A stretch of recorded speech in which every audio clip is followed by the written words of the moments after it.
Bismillahirrahmanirrahim. Assalamu alaikum students. Welcome to Data Communication and Computer Networks course. Data Communication and Computer Networks के previous video lecture के अंदर हमने discuss किया कि FTP which is a file transferring protocol क्या होता है।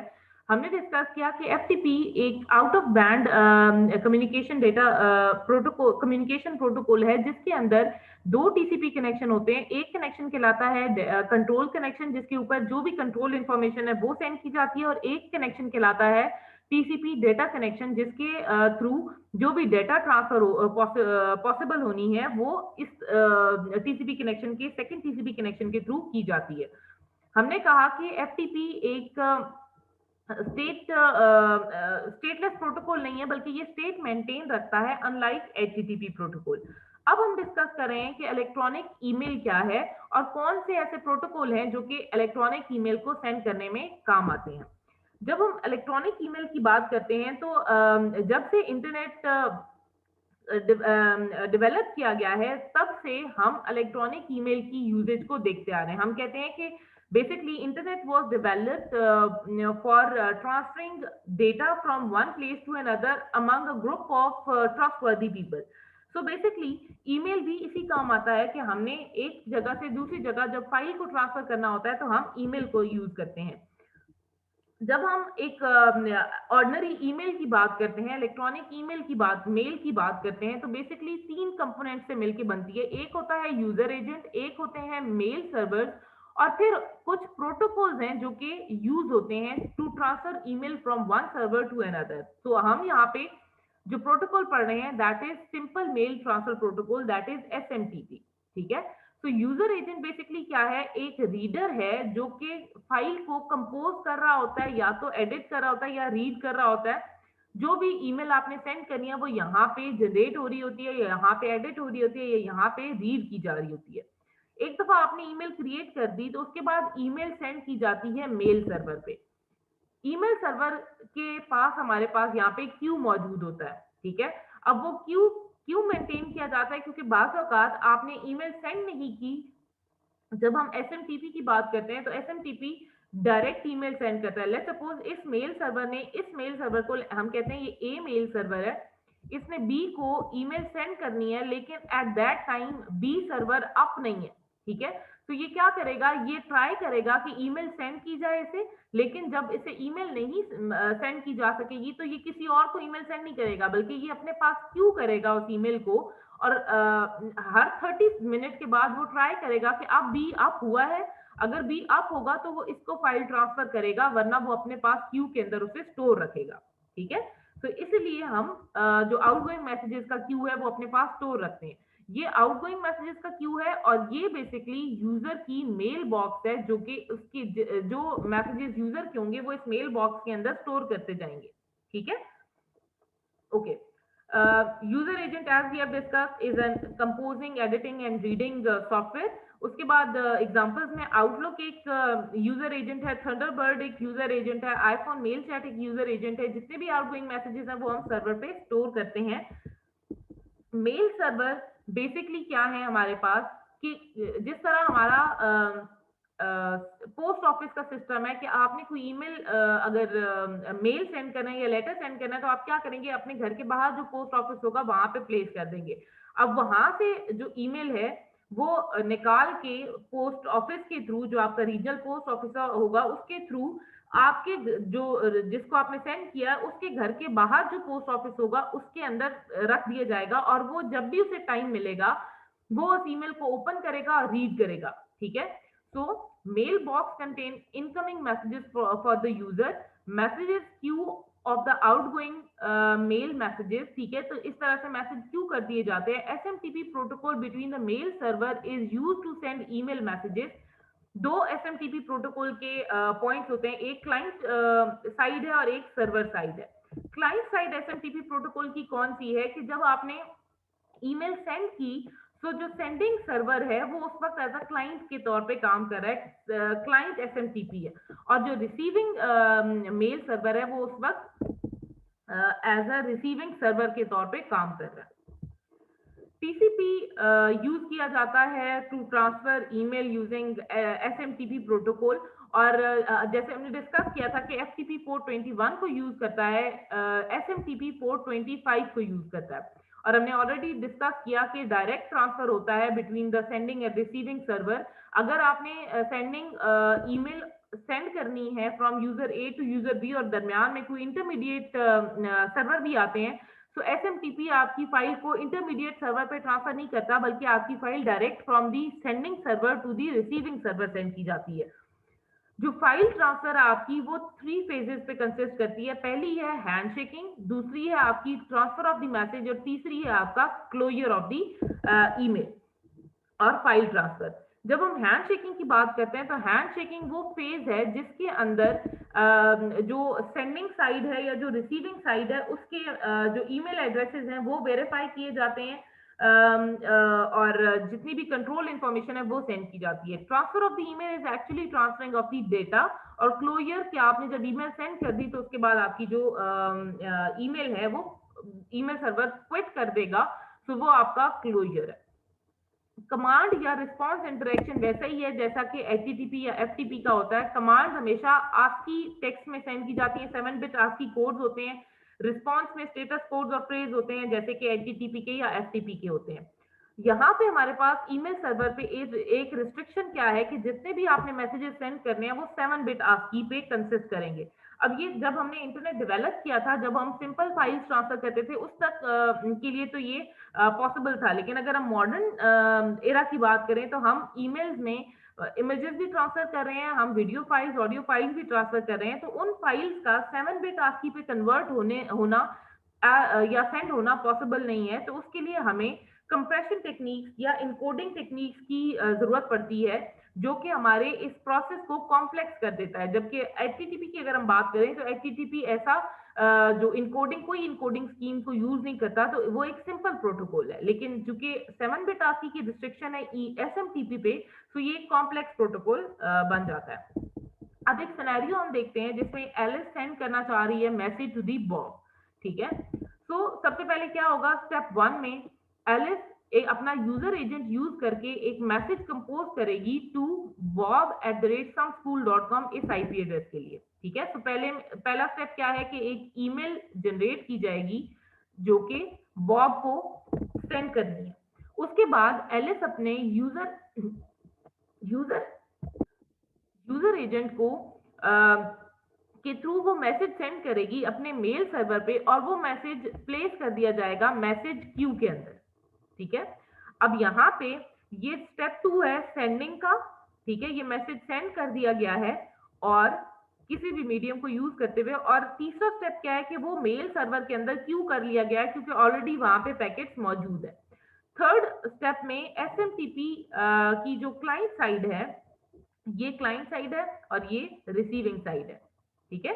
So client side of SMTP open a TCP connection with the Bob mail server. तो अब यहाँ पे बॉब की मेल सर्वर के साथ यहाँ पे एक टीसीपी कनेक्शन ओपन कर दिया गया है ताकि ये फाइल ट्रांसफर कर दी जाए।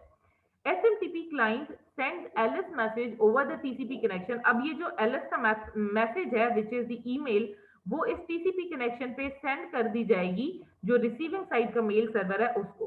Bobs mail server place the message in the Bob's mail box. अब ये इसको रिसीव हुई तो इसने बॉब का ये जो मेल बॉक्स है इसके अंदर एक जो मैसेज है उसकी एंट्री कर दी।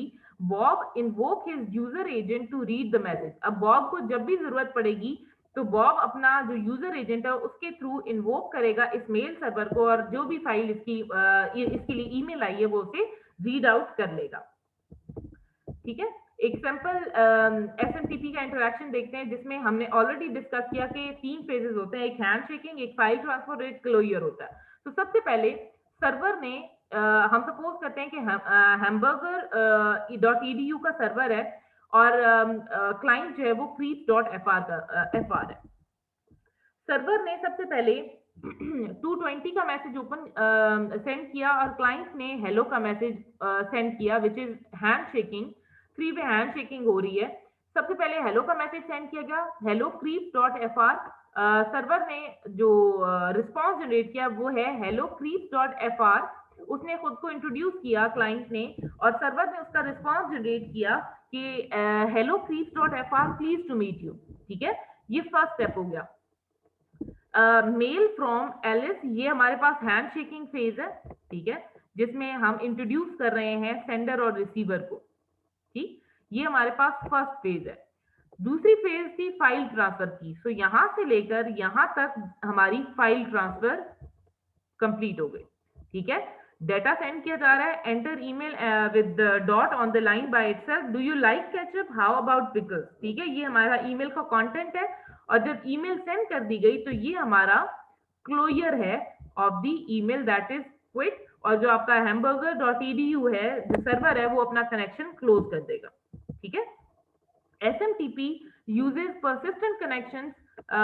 जब हमने FTP को डिस्कस किया था, हमने कहा था FTP हमारा non persistent connection data connection establish करता है, जबकि SMTP हमारा परसिस्टेंट कनेक्शन ओपन करता है। इसका मतलब क्या है कि आपने एक कनेक्शन ओपन किया, अगर एलिस और बॉब ने कनेक्शन ओपन किया तो वो मल्टीपल ईमेल सेंड कर सकता है।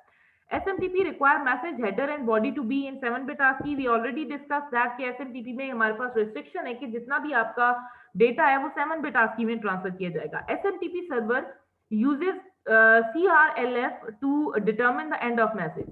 जैसे हमने HTTP के अंदर डिस्कस किया था कि जो हमारे पास रिक्वेस्ट एंड रिस्पॉन्स मैसेज है, वहां पे carriage return and line feed use किए जाते हैं ताकि आपके मैसेज का एंड डिटरमिन किया जाए। सिमिलरली यहाँ पे भी अगर हम देखें तो हमारे पास ये कैरिज रिटर्न और end of file, carriage return and line feed use किया जाता है ताकि हमें पता चल जाए कि हमारा मैसेज यहाँ पे एंड हो रहा है।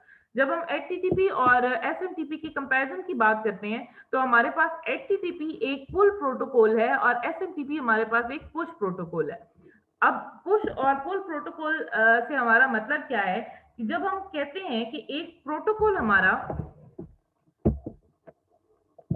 अपनी कन्वीनियंस के अकॉर्डिंग कोई भी डेटा डाउनलोड करता है या रिसीव करता है तो हम कहते हैं ये एक पुल प्रोटोकॉल है। जैसे कि HTTP एक ऐसा प्रोटोकॉल है जो कि कोई यूजर सर्वर पे फाइल अपलोड करता है और HTTP को यूज करते हुए एक रिमोट होस्ट उस डेटा को अपनी कन्वीनियंस के अकॉर्डिंग डाउनलोड करता है। उस पर कोई रिस्ट्रिक्शन नहीं होती, उस पर डाटा इम्पोज नहीं किया जाता कि उसने वो रिसीव करनी है, बल्कि वो अपनी कन्वीनियंस के अकॉर्डिंग उस डाटा को रिसीव करता है। SMTP प्रोटोकॉल हमारा एक पुश प्रोटोकॉल है। पुश प्रोटोकॉल का मतलब क्या है कि यूजर डिपेंडेंट नहीं है डेटा रिसीव करना। जब डेटा मौजूद होगा तो वो डेटा पुश किया जाएगा, उस फाइल को रिसीविंग मेल सर्वर की तरफ पुश किया जाएगा कि वो उसे एक्सेप्ट करे, ठीक है। अब अगर हम कंपैरिजन की बात करें तो कंपैरिजन में हम सिमिलैरिटीज भी देखते हैं और हम इनके डिफरेंसेस भी देखते हैं। तो सिमिलैरिटीज की अगर बात की जाए तो हम कहते हैं SMTP और HTTP दोनों प्रोटोकॉल्स फाइल ट्रांसफरिंग प्रोटोकॉल्स हैं। HTTP ट्रांसफर करता है फाइल फ्रॉम वेब पेजेस और SMTP हमारी जो मेल सर्वर के थ्रू मेल्स को ट्रांसफर करता है। जब हम मेल ट्रांसफरिंग या डेटा ट्रांसफरेंस की बात करते हैं तो दोनों हमारा HTTP और SMTP दोनों परसिस्टेंट कनेक्शन एस्टैब्लिश करते हैं। जो दोनों प्रोटोकॉल्स हैं हमारे, इनकी कुछ कैरेक्टरिस्टिक्स, ये दो हमने जो डिस्कस किए हैं ये आपस में मिलती हैं। फिर हम डिस्कस करते हैं इनके डिफरेंसेस। तो हम कहते हैं कि HTTP प्रोटोकॉल हमारा पुल प्रोटोकॉल है जबकि SMTP हमारा पुश प्रोटोकॉल है, ठीक है। अगर एक और सिमिलरिटी हम डिस्कस करें तो हम कहते हैं कि दोनों जो है वो request and response messages generate करते हैं। HTTP अपने जितने भी मैसेजेस हैं उनको अपने अलग रिस्पॉन्स मैसेज के अंदर इनकैप्सुलेट करता है, जबकि SMTP मल्टीपल ऑब्जेक्ट्स को एक ही मैसेज के अंदर एम्बेड करके सेंड करता है। अगर हम मेल फॉर्मेट की बात करें तो SMTP प्रोटोकॉल के जो एक्सचेंज मैसेजेस हैं उनका एक पर्टिकुलर फॉर्मेट है, एक हेडर होता है और एक उसकी बॉडी होती है और दरम्यान में ब्लैंक लाइन है, ठीक है। हेडर लाइन में बेसिकली बताया जाता है कि मैसेज किसको भेजना है, किसकी तरफ से भेजा जा रहा है और उस मैसेज का सब्जेक्ट क्या है, ठीक है। और बॉडी में एक्चुअली जो आपने डाटा सेंड करना है या जो आपने मैसेज सेंड करना है वो लिखा जाता है। ये बेसिकली हमारे पास मेल मैसेज का फॉर्मेट है। अगर मैं मेल एक्सेस प्रोटोकॉल की बात करूं तो मेल एक्सेस प्रोटोकॉल में हमारे पास पॉप प्रोटोकॉल है, IMAP है और HTTP प्रोटोकॉल है। अगर हम इस पिक्चर को देखें तो इस पिक्चर में क्या हो रहा है कि यूजर ने एक ईमेल जनरेट की और SMTP प्रोटोकॉल को यूज करते हुए वो जो ईमेल है वो पुश कर दी गई इस मेल सर्वर पे। अब इस मेल सर्वर ने वो ईमेल पुश कर दी इस रिसीवर के मेल सर्वर पे, ठीक। अब यहाँ तक तो हमने एसएमटीपी प्रोटोकॉल यूज कर लिया, लेकिन ये जो रिसीवर का मेल सर्वर है ये पुश नहीं कर सकता ईमेल इस यूजर एजेंट को, बल्कि यूजर एजेंट अपनी कन्वीनियंस के अकॉर्डिंग इस जो रिसीवर का मेल सर्वर है यहाँ से वो फाइल डाउनलोड करेगा या वो फाइल रीड करेगा। सो यहाँ पे हमारा SMTP which is a push protocol वो काम नहीं करता, तो यहाँ पे हमें एक पुल प्रोटोकॉल की जरूरत है, जैसे कि एचटीटीपी एक पुल प्रोटोकॉल है। इसी तरह SMTP delivers or store email or messages to the receiver server। Mail access protocol क्या करते हैं कि वो रिट्रीव करते हैं डाटा को फ्रॉम दी सर्वर। जैसे कि यूजर एजेंट की हम बात कर रहे हैं, तो इसने एक मैसेज रिट्रीव करना है फ्रॉम द मेल सर्वर, तो वो अपनी कन्वीनियंस के अकॉर्डिंग अपने जो मैसेज है उसको रिट्रीव करेगा। तो एक हमारे पास प्रोटोकॉल है जो कि मेल एक्सेस प्रोटोकॉल है, it is known as POP which is post office protocol. ये ऑथराइजेशन और डाउनलोड के लिए होता है। IMAP internet mail access protocol भी हमारे पास एक मेल एक्सेस प्रोटोकॉल है, जो कि सर्वर से मैसेजेस को रिट्रीव करने के काम आता है। इसी तरह से HTTP जो कि Gmail, Hotmail, Yahoo mail etcetera जो यूज करती हैं उसमें यूज होता है as a mail access protocol, ताकि मैसेजेस डाउनलोड किए जा सकें from a mail server to client और यूजर एजेंट। अगर हम POP3 प्रोटोकॉल की बात करते हैं, तो POP3 का मतलब है post office protocol version. POP3 का प्रोटोकॉल हमारे पास एक सिंपल मेल एक्सेस प्रोटोकॉल है। जब हम कह रहे हैं एक सिंपल मेल एक्सेस प्रोटोकॉल है, तो ऑब्वियसली फिर इसकी लिमिटेशन भी है इन टर्म्स ऑफ यूजेज। जो हमारे पास POP3 प्रोटोकॉल है ये ओपन करता है एक TCP कनेक्शन एट पोर्ट 110। जब हम POP3 प्रोटोकॉल की बात करते हैं, ये 3 स्टेप का एक प्रोसेस है जिसमें ऑथराइजेशन फेज है, ट्रांजैक्शन फेज है और एक अपडेट है। ऑथराइजेशन फेज के अंदर जो सेंडर और रिसीवर है उसको वेरीफाई किया जाता है, जैसे कि ऑथराइजेशन फेज के अंदर उसको वेरीफाई किया जाएगा कि क्लाइंट कौन है, पासवर्ड उसका क्या है, ठीक है, कि यूजर ने सक्सेसफुली लॉग इन किया है कि नहीं, ये सारी information authorization phase. Authorization phase के अंदर जो सर्वर है वो रिस्पॉन्स करता है कि इधर जो आपकी ऑथराइजेशन है वो सक्सेसफुल है या उसमें कोई एरर है, ठीक है। अगर जैसे हम बात कर रहे हैं POP3 server ready, user Bob है, सर्वर ने ओके किया, पासवर्ड हंगरी उसने प्रोवाइड किया और ओके, तो अब लॉगिन सक्सेसफुल हो गया, ये हमारी ऑथराइजेशन फेज है। ऑथराइजेशन फेज सक्सेसफुल होगी तो ओके जनरेट किया जाएगा और नहीं होगी तो एरर जनरेट किया जाएगा। ट्रांजैक्शन फेज के अंदर बेसिकली रिट्रीवल है, रिट्रीवल ऑफ डेटा।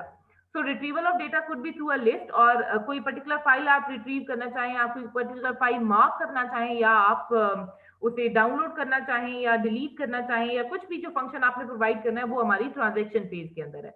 और जो अपडेट फेज है वो जब आप क्विट कर देते हैं तो POP3 अपना जो सेशन है उसे अपडेट करता है, that is known as transaction update, ठीक है। तो 3 फेजेस हैं, एक ऑथराइजेशन फेज है, एक ट्रांजैक्शन और एक अपडेट। POP3 का कुछ डिसएडवांटेजेस हैं। POP3 के हमारे पास 2 मोड्स हैं, एक हमारे पास है डाउनलोड एंड डिलीट और दूसरा हमारे पास है डाउनलोड एंड कीप, ठीक है। जब हम बात करते हैं SMTP प्रोटोकॉल की, तो SMTP प्रोटोकॉल हमारे पास एक ऐसा प्रोटोकॉल है जो कि 2 मेल सर्वर के दरमियान में यूज होता है। अब यूजर एजेंट और जब हम मेल सर्वर की बात करते हैं तो उनके दरमियान में जो प्रोटोकॉल यूज होता है वो मेल एक्सेस प्रोटोकॉल है। उसमें हम पहला जो प्रोटोकॉल पढ़ रहे हैं वो POP3 प्रोटोकॉल है।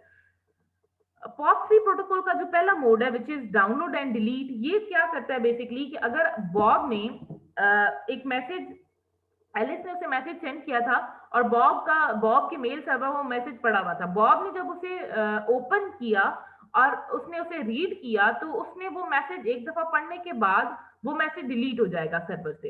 अब वो अगर ऑफिस के बाद घर आके वो सेम मैसेज पढ़ना चाहे तो वो मैसेज चूंकि उसने ऑलरेडी पढ़ लिया तो वो डिलीट हो गया, वो सर्वर पे मौजूद ही नहीं है, ठीक है। तो बॉब मल्टीपल जो होस्ट हैं उनसे अपने मैसेजेस को रिट्रीव नहीं कर सकता, बल्कि वो डिलीट हो जाएंगे एज सून एज उसने उसे रीड किया। दूसरा जो हमारे पास मोड है that is download and keep. Download and keep का जो मेथड है वो क्या है कि जब जैसे ही बॉब ने वो मैसेज रीड किया, वो मैसेज डाउनलोड हो जाएगा लोकल जो क्लाइंट है या लोकल होस्ट है उसके ऊपर। तो इससे क्या होगा कि आपने कॉपीज जनरेट कर दी, लेकिन सिमिलरली कॉपी आपने ऑफिस में जनरेट किया और अगर आपको घर पे उसकी जरूरत पड़ी है तो आप वो मेंटेन नहीं कर पाएंगे। सो POP3 is a stateless across session. जब हम स्टेटलेस की बात करते हैं तो POP3 मेल सर्वर्स के दरमियान में स्टेटलेस है, लेकिन जब मेल एजेंट और मेल सर्वर की बात की जा रही है तो उसके दरमियान में जो हमारा पॉप 3 का प्रोटोकॉल है वो स्टेट मेंटेन रख, जैसे कि किस यूजर का मैसेज डिलीट किया गया है या किस यूजर का मैसेज रीड किया गया है, ये स्टेट मेंटेन रखी जाती है। लेकिन जब ये दो मेल सर्वर के दरमियान में बात की जाती है तो वहां पे ये स्टेट POP3 मेंटेन नहीं रखता। अच्छा, इसके बाद IMAP है। IMAP बेसिकली एक ऐसा प्रोटोकॉल है जो कि जितने भी मैसेजेस हैं उनको सर्वर पे प्लेस करता है, और ये download and delete and download and keep का मैसेज नहीं है, बल्कि ये जो भी आपके मैसेजेस हैं वो आपके सर्वर पे प्लेस होते हैं, तो आप कहीं से भी उन्हें एक्सेस कर सकते हैं। Moreover, it allows you to organize the messages in the folder and keep the state across the session. So एक सेशन में आपकी जो स्टेट है वो मेंटेन रखी जाती है। Name of the folder and mapping between the message IDs and folder name is possible using IMAP। तो जो आपकी POP3 की लिमिटेशन थी उसको IMAP ने खत्म किया, और इस तरह से आप अपने जितने भी मैसेजेस हैं वो रिमोट होस्ट से कहीं से भी रीड आउट कर सकते हैं using IMAP। So that's all for male server. जो आपने सबसे पहले एसएमटीपी को पढ़ा, फिर एसएमटीपी की लिमिटेशन से हम POP3 पे और POP3 से हम IMAP को डिस्कस कर रहे हैं। इसके अलावा भी हमारे पास एक मेल एक्सेस प्रोटोकॉल है which is web based mail access protocol, जैसे कि HTTP है। HTTP हमारे पास web based mail access protocol है जो कि जीमेल जो हॉटमेल है ऐसी हमारे पास यूज इनमें यूज की जाती है to transfer mail from user agent to the from mail server to the user agent. So that's all for today's lecture. I hope आपको समझ आया हो।